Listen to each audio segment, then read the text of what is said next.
اللہ تعالیٰ ہمارے اوپر ہماری برداشت سے زیادہ بوجھ نہیں ڈالتا۔ زندگی میں جو بھی مشکلات کا سامنا کرنا پڑتا ہے، یقیناً ہم ان سے گزر جانے کا حوصلہ رکھتے ہیں، تبھی تو ہم ان مشکلات سے لڑ کر زندگی گزار دیتے ہیں۔ کسی کی ظاہری حالت کو دیکھ کر اس کی اندرونی حالت کا اندازہ کوئی نہیں لگا سکتا۔ کسی کی آنکھ میں کتنا پانی ہے، کس کے سجدے کی جگہ روز بھیگ جاتی ہے، اور کون کتنا شکر ادا کرنے والا ہے، یہ کوئی نہیں جانتا۔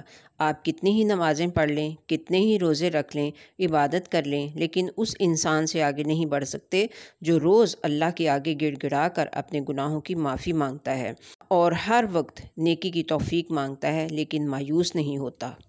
مشکلات ہر انسان پر آتی ہیں اور عام طور پر انسان ان مشکلات سے گھبرا بھی جاتا ہے، لیکن ایک مومن اپنی مشکلات کا مقابلہ اللہ کے ذکر سے کرتا ہے اور پھر اللہ تعالیٰ اسے بہت جلد تھام لیتا ہے۔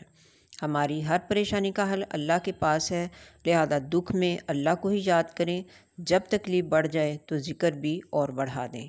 جب آپ مشکلات میں اپنے آپ کو تنہا محسوس کریں تو اللہ کو پکاریں، اسے آپ بہت قریب پائیں گے۔